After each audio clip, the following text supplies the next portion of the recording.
Bueno, para entender técnicamente lo sucedido, nuestro invitado es Pelayo Calante. Pelayo es un ingeniero nuclear, profesor de Ciencia y Tecnología Nuclear de La Habana, o fue, ¿no? Y aquí tienes una empresa, estoy viendo en internet, ¿no? Sí, trabajo para una compañía de ingeniería. Qué bien, qué bien. Y aquí dice profesor INST, ¿qué significa eso? Instituto. Instituto Superior de Ciencia y Tecnología Nuclear. Ajá, que no, ni sabía que se Sí, esa fue primeramente la Facultad de Ciencia y Tecnología Nuclear de la Universidad de La Habana.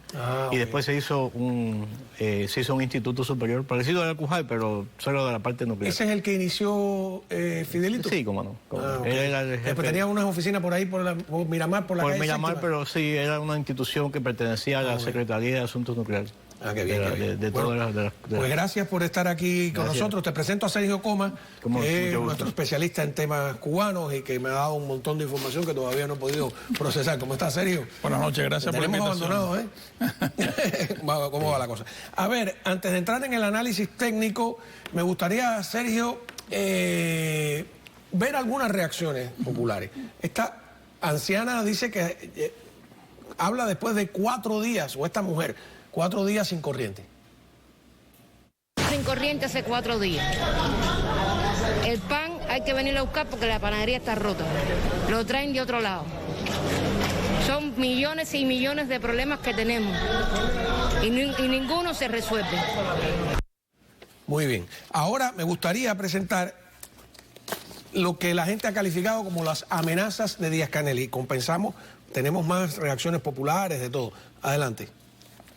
Esta oportunidad la aprovechan aquellos que están trabajando bajo, o que actúan bajo las orientaciones que les dan los operadores de la contrarrevolución cubana desde el exterior. Nosotros queremos ratificar que nunca la revolución va a tolerar este tipo de conducta, y que todos serán procesados como corresponde, con el rigor que contemplan las leyes revolucionarias. ¿Qué interpretamos? Sergio.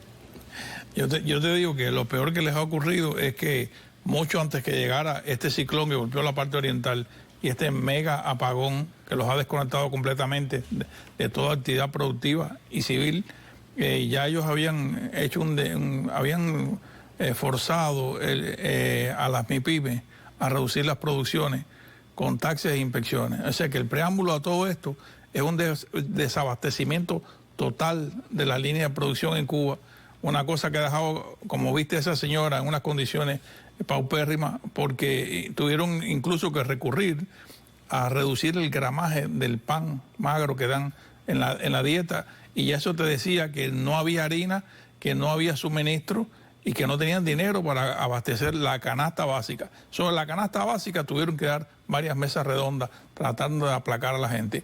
Y esto que ves aquí a Díaz-Canel vestido de verde, aprovechando la oportunidad en que se está convocando a la Defensa Nacional Civil por el ciclón, es un mensaje subliminal vestido de verde amenazando a las personas. Incluso hay otros cortos por ahí donde ha llegado a decir de una manera muy irracional de que las personas que protestan están bajo los efectos de bebidas alcohólicas. Vamos a verlo, vamos a verlo. A ver.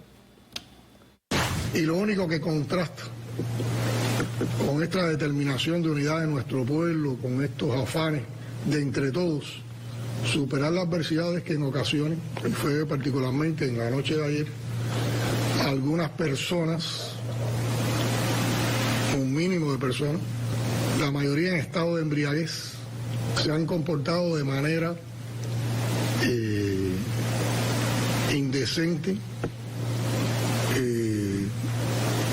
han tratado de provocar alteraciones del orden público, han tratado de cometer algún vandalismo y han tratado de alterar la tranquilidad ciudadana de nuestro pueblo. Bueno, ¿sabe que en Cuba hay todo un debate sobre los grados esos que nunca lo habían visto por primera vez? Son unos grados que se inventó de la defensa civil, porque realmente no es el comandante en jefe, que es un grado honorífico que se dio a Fidel. Fíjate que él mismo le llama a Raúl comandante en jefe de la revolución, porque sabe que esos grados no los tienen. Ajá. Ahora, ingeniero Pelayo, desde el punto de vista técnico, ¿qué rayos es un apagón nacional, general? ¿Por qué? Bueno, yo no sé exactamente todas las razones que pasan. El sistema energético nacional es un sistema donde existe una línea de alta tensión de 230 kilovoltios que comunica Cuba completa. Entonces, a esas líneas se van conectando las diferentes centrales eléctricas que hay en Cuba. Por ejemplo, Mariel, Santa Cruz del Norte, Cienfuegos, Nuevita, Felton, Renté, Matanzas, todas se van conectando. La guitera se van conectando, cada una con su cantidad de megawatts que tiene. Y el sistema energético funciona de la siguiente forma: es un balance de oferta y demanda. O sea, tú tienes que mantener 60 ciclos. Entonces, usted genera electricidad y consume electricidad. O sea, la electricidad que se genera y consume es instantánea. O sea, no es que tú acumulas electricidad, sino se va generando y se va consumiendo. Entonces, o sea, ¿tú no puedes almacenar electricidad? Bueno, sí se puede almacenar en otras plantas que existen, pero no en Cuba. No las que hay en Cuba. No, en Cuba son plantas térmicas que están disparando directamente. Por ejemplo, tú puedes tener una central hidroeléctrica que tiene el agua, por ejemplo, Anabanilla tiene 45 megawatts, y en un momento determinado hace falta más electricidad, más megawatts al sistema, y entonces abren las turbinas y entonces inmediatamente genera rápido porque es hidráulico. O sea, tú puedes almacenar agua que te genera electricidad en una hidroeléctrica, por ejemplo. Y existen otros sistemas más que son de almacenamiento. En el caso de Cuba, el sistema cubano es de termoeléctrica. En la termoeléctrica se produce la electricidad basada en la combustión de combustibles orgánicos, y se va produciendo, se va transmitiendo al sistema, y entonces, bueno, esa demanda y oferta debe mantenerse siempre a 60 Hz. ¿Por qué 60 Hz? Porque los equipos en Cuba, todos trabajan con 60 Hz. Si tú, por ejemplo, tienes una demanda que es más que la oferta, lo que quiere decir que el consumo es mayor y la frecuencia baja. Entonces, cuando la frecuencia empieza a bajar por los 60, eso es un peligro para los equipos, igual que cuando sube la frecuencia. Entonces, se aumenta las revoluciones y otras empiezan los motores a hacer más esfuerzo y se pueden quemar. Entonces, por eso tú tienes que mantener siempre la frecuencia 60, 59.8, 59, 61. O sea, en ese rango tú tienes que mantener la frecuencia. ¿Qué ocurre con esto? ¿Por qué vienen los apagones? Los apagones vienen porque cuando hay mucha demanda y no tienes producción, empieza la frecuencia a bajar, y ¿qué hace en el sistema de despacho de carga? Empieza a cortar, manda a cortar áreas, y entonces cuando tú cortas el área completa, esa demanda disminuye. O sea, se hace cero y de nuevo tú vas estabilizando la frecuencia. En Cuba hay un despacho de carga que estaba en el main bus, no sé si ahora lo han puesto en otra parte, donde operaba, o sea, había un mapa gigante de Cuba con todas las transmisiones, todas las subestaciones, etcétera. Tenía las diferentes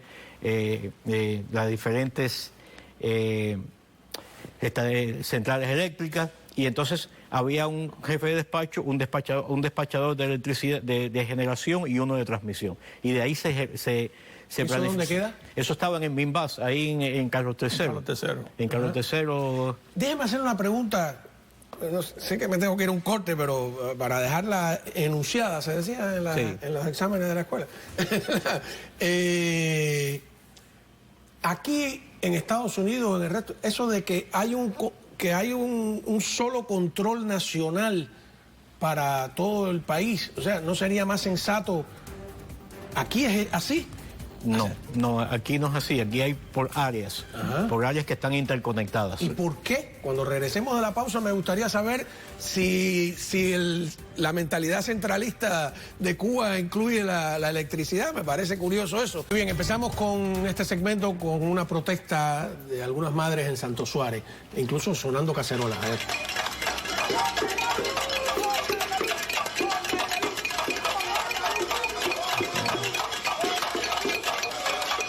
Todo borracho, ¿no?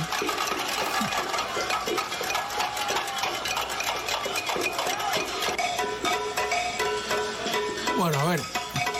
Sí, eso es lo que Díaz-Canel les llamó despectivamente borrachos y otras cosas. Vamos a que se expresen esas madres con sus cacerolas.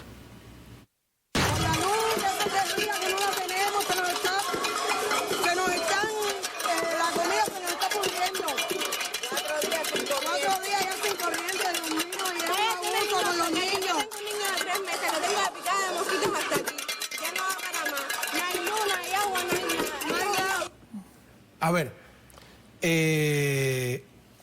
ingeniero Pelayo, ¿qué diferencia hay entre, yo recuerdo, yo me fui hace mucho tiempo, apagones de 12 horas, grandes periodos de apagones, entre esos apagones y lo que está pasando ahora, ¿hay alguna diferencia? Claro, por supuesto. Los apagones de la época de que eran apagones y alumbrones, porque allá en el pueblo mío, en Jiguaní, eran alumbrones lo que había. En La Habana había apagones, allí había alumbrones, porque venía muy poco tiempo la corriente. Entonces, ¿qué pasa?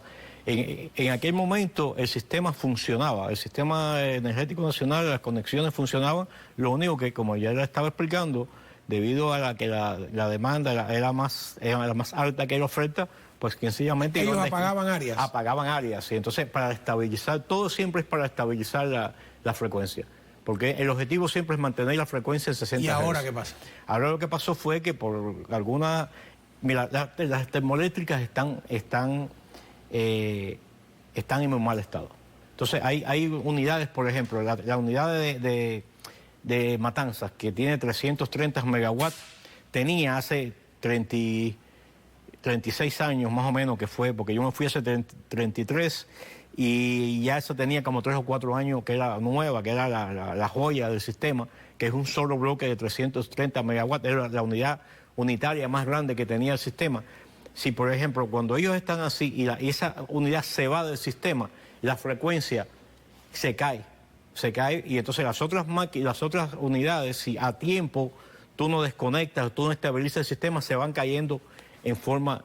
Te pongo un ejemplo, no le estoy diciendo que haya pasado eso, pero si una unidad así de ese bloque o 2 unidades de ese bloque caen de pronto y dejan de producir energía, la frecuencia baja tan brusco que ellos el sistema se desconecta y tienen que desconectar el sistema completo, el sistema implota. Pero podemos decir que aquellos eran apagones y que esto es un colapso. Esto es un colapso. Aquí hubo un problema técnico que provocó un déficit de generación muy grande y que el sistema no pudo... Ellos dicen que la explicación de Granma es que es falta de combustible.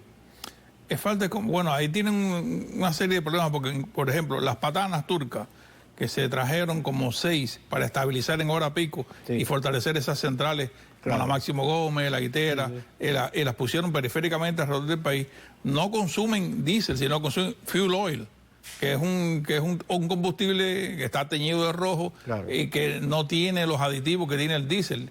Y de hecho, en el contrato con los turcos les exigen que sea fuel oil y ellos tienen técnicos que inspeccionan su calidad. Y eso funcionó, pero eso no es rentable. Dice Jae, discúlpame, que las patanas turcas son uno de los escándalos más grandes que hay en Turquía de corrupción y que todo eso es un cuento chino, o que Cuba ha sido víctima o de que Cuba es parte. Dice que eso es un megapolio, si existe esa palabra, de corrupción absoluta y que eso... Bueno, desde que llegaron las patanas, algunos economistas como Pedro Monreal, que es respetado porque trabaja para la UNESCO y es un técnico muy avesado, que generalmente trata de no usar lenguaje político para concentrarse en lo que está haciendo, dice que no son rentables, porque es que tú tienes unas patanas y tienes un contrato de renta que tienes que gastarte dinero tú suministras por el contrato el fuel oil, pero tú tienes que pagar una renta, incluso se paga estadía. Ahora mismo las patanas que no están funcionando, hay que pagar una estadía. Dice que eso es un fruto de que hay un montón de escándalos. Es una cosa irracional completamente, pero además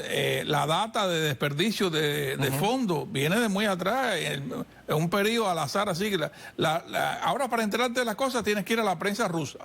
RIA Novosti dice que del 2006 al 19 los rusos aprobaron 1.200 millones para que Cuba desarrollara. Por ahí teníamos una 4 gráfica. bloques de 200 megawatts en la Máximo Gómez y en La Habana del Este. Ajá. Y no pudieron usar los créditos porque sencillamente no pudieron reunir el repago, que es el 10%, la eran 120 millones. Y eso lo ganan ellos de sobra en las remesas que van de Miami y en los médicos que exportan. Así que no hay una justificación racional. A ver, eso es una exposición que Cuba no puede explicar. Y los rusos sí lo explican, que están muy desilusionados con la forma en que están manejando los fondos. Tenemos una gráfica aquí con la información que tú nos entregaste, a ver si me la explica. ¿Qué es esto? Bueno, esto es otra cosa que es alarmante. Por ejemplo, todo el mundo sabe que Díaz-Canel, aunque ya en el 2018 era el presidente del Consejo de Estado de Ministros, se le diseñó una constitución para inventar el cargo de presidente y sale en el 19. Cuando Díaz-Canel hereda todo este tema del gobierno, se desarrolla vertiginosamente por Gaesa, que yo lo considero un gobierno paralelo, una inversión loca de muchos hoteles, no de 4 y 5 estrellas, algunos plus. Y todos pasan por la cantidad de 200, 300, 400. Yo tomando solamente los 8 más emblemáticos, llegué a esa cantidad que son 2.150 millones. ¿Se han gastado en hoteles 2.150 millones? Sí.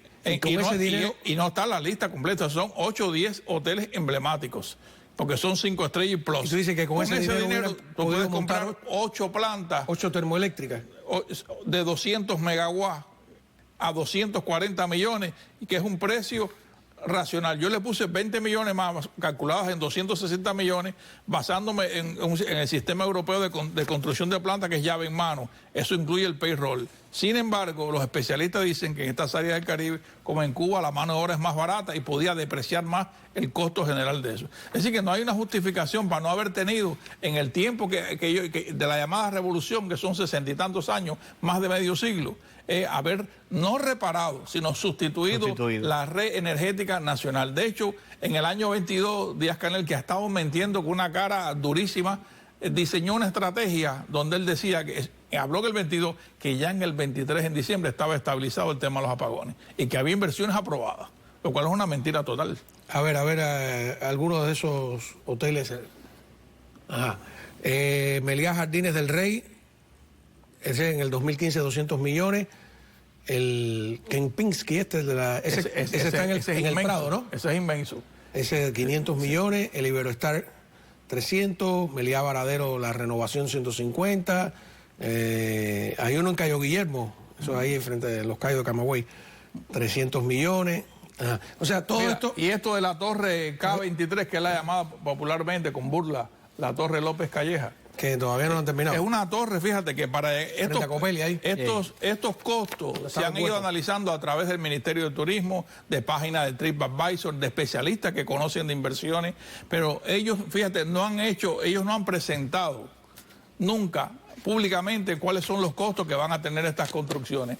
De hecho, esa torre que tiene 42 pisos, más grande que La Habana Libre, que La Habana Libre tiene 25, comparada con la torre Trump, que tiene 58 pisos, que costó como 900 millones.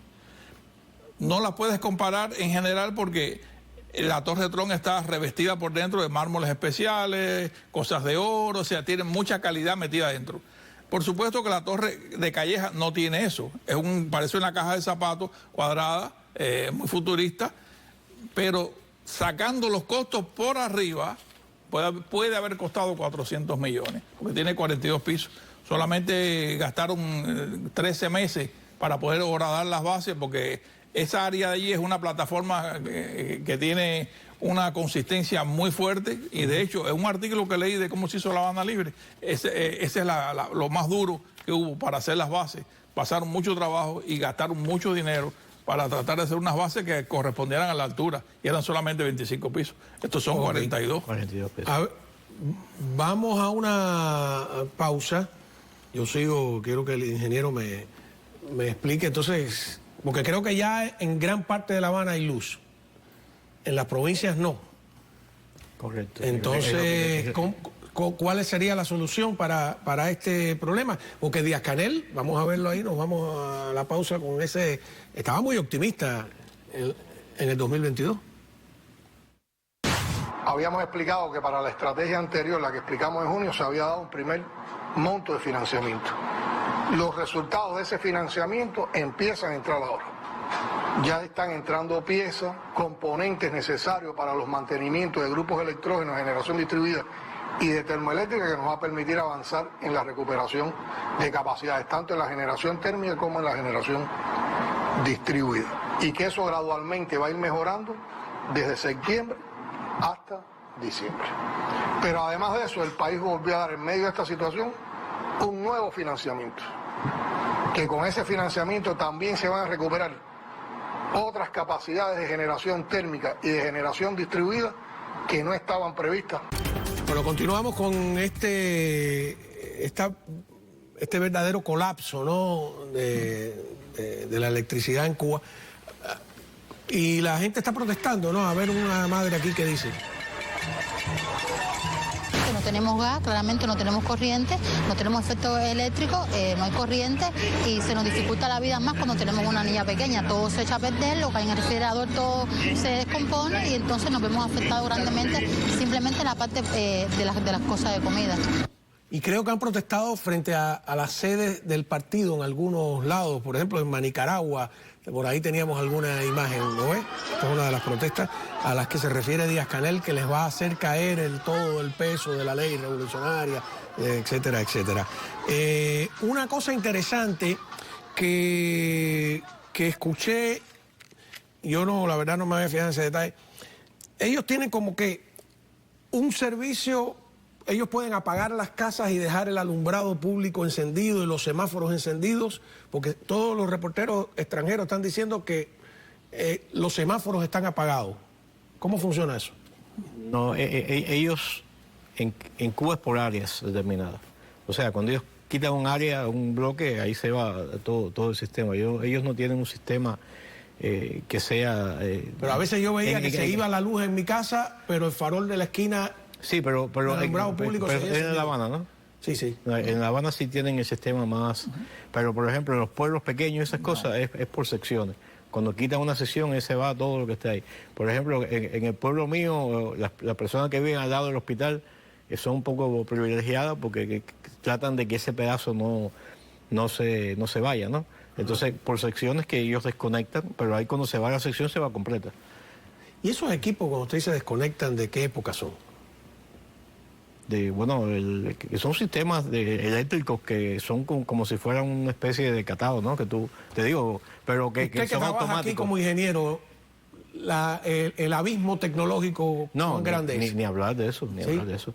Aquí inclusive, aquí los sistemas, por ejemplo, hay unos sistemas que usted tiene un contrato con la FPL, de forma tal de que si hay en la hora pico hay mucha demanda, te desconectan los motores que no son imprescindibles, como por ejemplo los calentadores eléctricos, los motores de las piscinas, o sea que te dejan la electricidad, pero ellos tienen unos sistemas que tú conectas ahí y ellos tienen un contrato contigo, de forma tal de que cuando sea necesario, a una hora pico, ellos te pueden desconectar. No es algo que te puedan hacer arbitrariamente. No, arbitrariamente no, claro. Tienes que entrar pero ellos están diciendo también que, por supuesto, el embargo tiene la culpa de todo, el imperialismo yanqui, nosotros, etcétera, etcétera.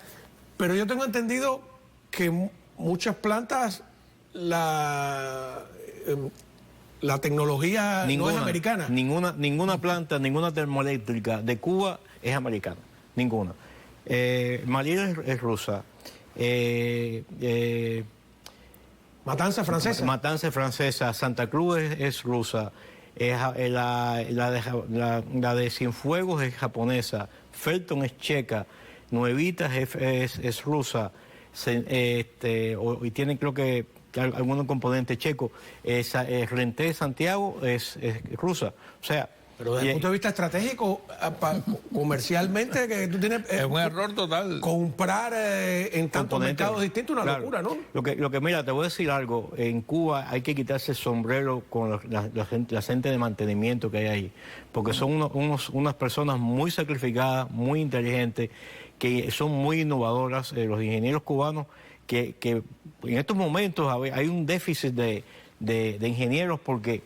se han ido con el éxodo después del 11 de julio, que han salido de Cuba 1.200.000 personas, dicho por el país. O sea, no estoy hablando del periódico El País, que es un periódico de izquierda. Dicho por las autoridades norteamericanas, en menos de 3 años han entrado solo a los Estados Unidos 850.000. O sea, que estabas hablando, el resto ha ido para otros lugares.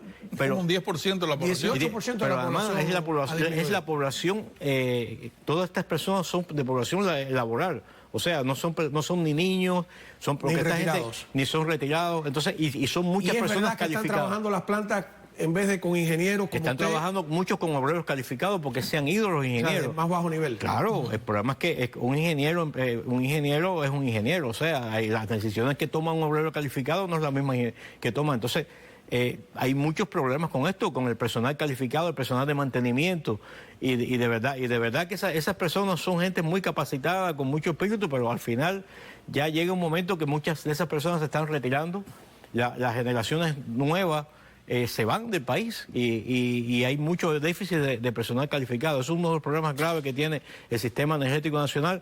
Las plantas están obsoletas.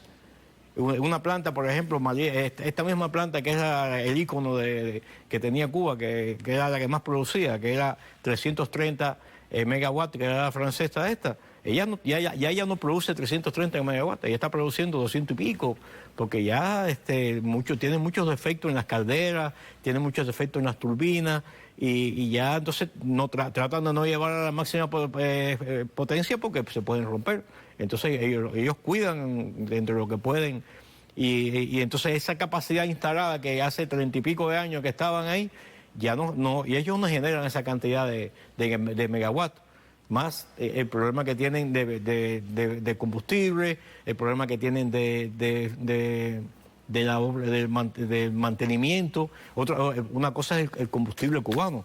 El combustible cubano tiene azufre, por tanto, cada vez que tú vas a darle mantenimiento con un combustible normal, le das mantenimiento, para decirle, 2 veces al año. Aquí le tienes que dar a veces hasta 3 y 4 veces al año, porque se pone, las calderas se incrustan con los tubos de las calderas, y entonces cuando nada más que se perfora un tubo de eso, se crea una cantidad de vapor enorme y las calderas explotan. Lo que pasa es que esas calderas tienen unas válvulas que como una válvula, como la olla de presión, que la válvula, cuando hay un aumento de presión de vapor que es instantáneo, se abre esa válvula, pero hay muchas veces que esas válvulas se quedan cerradas y es cuando las calderas explotan. Y entonces eso trae consecuencias hasta de pérdidas de vida. A mí lo que me llama la atención es que tú dices, bueno, todo es una explicación porque le falló la luz, pero le falla la basura, le falla el transporte, le falla la comida, le falta el agua. Hay un problema. Ahí Marta Beatriz Roque, que la entrevisté para la radio, lleva 8 días sin agua. ¿Por qué? Y mucha gente que depende en Cuba para subir a segundos, terceros, cuartos pisos de un motor eléctrico, que entonces es mucho más grave. Aquí el agua va por gravedad. No necesita, incluso los edificios altos no tienen motor para subir el agua. Sí, claro, sí tienen. Tienen. Sí, claro. Todos los edificios tienen que tener bombas para subir el agua. Hasta 3 pisos es que ya lleva. ¿Hasta 3 pisos? Allá de 4 pisos, puede ser hasta 4 pisos. De ahí en adelante tienes que tener bombas. Sí, claro. Pero en Cuba, para que suba al segundo piso, necesita motores. Aquí lo que no hay es cisterna. Es distinto. Aquí lo que no hay es cisterna. En Miami no hay cisterna, porque hay una fuente de agua fiable, igual que para el fuego. Tú tienes una bomba de fuego y una bomba de agua. Porque... A mí me explicó alguien que trabaja aquí en el sistema de acueducto que por gravedad, o sea, van calculando el ancho de las tuberías para que llegue con suficiente presión. Yo no sé ya un edificio de 20 pisos, pero en muchos lugares que yo he preguntado me dicen, no, aquí no hay motor, el agua llega por pura presión. No. Recuérdate que esto es plano. Esto es plano. Vamos a discutirlo cuando regresemos. No, yo te explico. De la pausa, que me lo explique, ¿no? Y vamos a ver la respuesta de la Casa Blanca, que es muy interesante, ¿no, Sergio? Sería el colmo que vayan a tirarle un salvavidas que ni siquiera han pedido. Pero antes, ¿qué tenemos antes? Tenemos un aviso comercial, claro. A ver, Sergio, si me permites... el análisis político, la Casa Blanca, la vocera de la Casa Blanca, le extiende un salvavidas, es lo que entiendo yo, al régimen castrista. Veamos. Monitoring the blackouts on the island, and so we are concerned about the potential humanitarian impacts on the Cuban people, and so bless you. And like we have seen over the past few years, Cuba's economic conditions stemming from long-term mismanagement of its economic policy and resources has certainly increased the hardship of the people in Cuba, and so certainly just want to make clear that this is not, the U.S. is not to blame for the blackouts on the island or the overall energy situation in Cuba.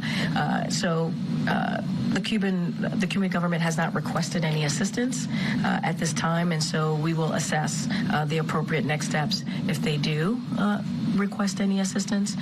And so a critical tenet of the Biden-Harris administration policy as it relates towards Cuba is to always advocate for the support of the Cuban people. And we've been always very clear about that, and so we'll continue. Disculpa que lo mezcle, porque hoy comenzó, como decía, la votación adelantada. Yo creo que en muchos cubanos del exilio, en tiempos de elecciones, esta declaración, que parece una declaración de principio, debe caer como una bomba, ¿no? No, pero sobre todo es bastante realpolitik, porque lo que hay detrás de eso, lo que subyace es el peligro de que aumente la inmigración ilegal. Que diste en el clavo, que ese es lo que le temen. Eso es de verdad lo que teme la administración, para no cerrar con una crisis, pero no hacen nada. Tipo Mariel, porque ahora mismo, ahora que estamos hablando, que el ingeniero te estaba explicando la forma en que se han ido la gente calificada. Yo le decía fuera de cámara que hay pendiente tienen que hacer un nuevo inventario de fuerza laboral calificada y tienen que hacer un censo que está detenido hace más de 12 años y que amenazaba con hacerse en marzo del 25. Allí vamos a saber de verdad cuál es el % de la población cubana que se ha ido, y un fenómeno muy raro que está ocurriendo es cómo están naciendo menos personas que las que mueren. Lo que hace el país completamente uno de los más viejos de aquí al 2030. Por otra parte, echarle la culpa a los Estados Unidos, que es algo habitual ya que hemos visto. Este viaje, fíjate que como la vocera dice que errores en las políticas de Cuba. Y de eso estamos hablando aquí. Claro. No hay una estrategia para cambiar lo que ellos llaman la matriz energética nacional. No la tienen. Han botado mucho dinero. El último préstamo que le dieron los rusos, han tenido que condonar la deuda hasta el 2027. Dame 2 segundos, porque no quiero que se me acabe el programa sin entrar un poquito en algún toque personal, ¿no? Y preguntarle al final si usted cree que la solución es fácil. Usted estudió en la Unión Soviética, usted estuvo en Chernobyl en un momento que hubo un escape anterior al accidente y su salud quedó afectada, ¿no? Correcto, sí. Ajá. Ese es el motivo que yo soy ingeniero mecánico en mi rival. Que no ha querido regresar al tema. No quise. Al tema de la. Pensando que hay una diferencia entre un accidente atómico a otro tipo de accidente, ¿no? ¿Estamos a las puertas de que pueda haber algo peor que lo que vemos hoy en Cuba? ¿Que pueda haber una rotura definitiva de alguna de las termoeléctricas? ¿Ve usted una solución fácil, complicada, a corto, a mediano plazo, a largo? ¿Qué va a pasar? Bueno, yo no veo una solución inmediata a corto plazo. Inclusive, yo estaba oyendo a Díaz-Canel que dijo que inclusive si hubiesen tenido todas las piezas para hacer las reparaciones, iba a demorar 1 año y medio, porque las termoeléctricas no se reparan. Entonces, tú no cambias una goma, una termoeléctrica, tú tienes que cambiar los equipos, las calderas, los intercambiadores, todo esto lleva un proceso de de tecnología, de trabajo muy calificado, de soldadura, de control de calidad de la soldadura, para que ahí va vapor a alta presión, va agua a alta presión, o sea que cualquier reparación que lleve una termoeléctrica lleva tiempo. Y entonces, aunque tenga todas las condiciones, que yo no creo que ellos tengan todas las piezas ni el financiamiento que tengan, esas termoeléctricas hay que reemplazarlas, no solamente reemplazarlas, sino innovar, poner unidades nuevas. Lo que pasa es que con la revolución esa energética que hicieron, que poner todos los